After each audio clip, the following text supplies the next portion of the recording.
The Deputy Chief of the Defence Staff, Sir Rob McGowan, has told the government that Britain urgently needs more money for munitions, as well as for an integrated air and missile defence system to protect us from attack from the skies. He said to MPs on the Defence Select Committee, the amount of money we are spending on munitions at the moment does not meet in all areas the threats that we face. I'm joined now by the former Deputy Chief of the Defence Staff, Lieutenant General Sir Simon Mayall.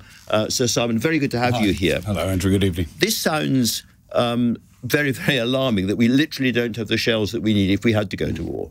Well, it is alarming. Of course, it's in the context of precisely your last two items. Demands on health service, demands on, balance on pensions.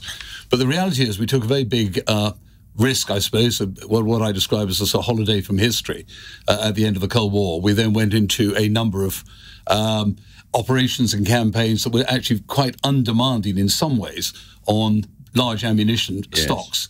So we ran them down, and lo and behold, we're now facing a new reality that despite cyber, drones, precision attack, all the others, we do see the requirement, I'm afraid, for massed artillery, which the Russians and the Ukrainians are having that slogging match. Ukraine absolutely reminds of that, and the Russians have kind of retooled a lot of their industry to provide more shells, and we in the West have done so less. Have we actually given the Ukrainians too many of our own shells? We don't have enough left for ourselves? Well, there's no doubt about it. That is one of the problems.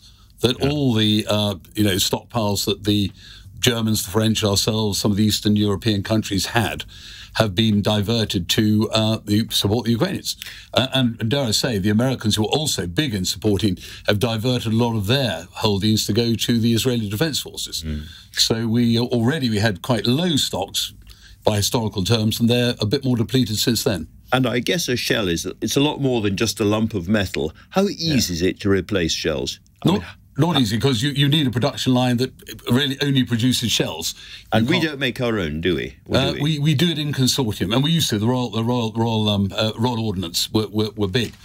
The other thing about the Russians, of course, is their quality standards are so low, and there's masses of dud shells being fired in a way that, of course, Western ammunition stocks are that much more expensive because of the quality control. But it is quite difficult to ramp it up, although undoubtedly there are some European initiatives, and the Czechs have been particularly they've done very well, haven't they, in supplying Kiev with munitions. And pushing for a sort of European-wide response to upping the ammunition production. The other thing that your successor raised was the lack of an integrated air and missile defence system. And this will alarm people because we know a lot of countries do have them. The Poles have got something a bit like that, and Ukraine's been putting one in, and the Israelis, of course, have had Iron Dome for a long time, and the Russians too, but we don't. Is that a really big glaring gap in our defence? Well, again, there's a national issue that we don't have much, and then there's a coalition issue. We're going to assume if we were, God forbid, to go to war, it would be within NATO.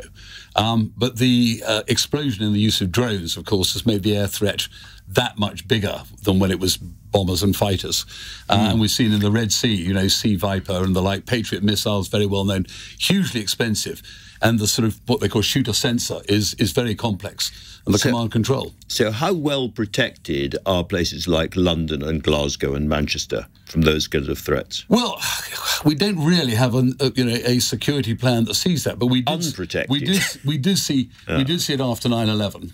Combat air patrols up, and we did see it during the Olympics when we had air defence situated on a number of buildings, not with a huge hoo-ha. Sure. So we have the capacity, undoubtedly, and it is part of an overall defence thing.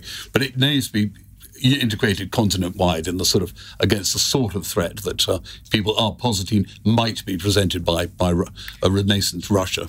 I began this conversation mildly alarmed. I can't say I ended very, very reassured, but Sir Simon, thank you very much for talking to us.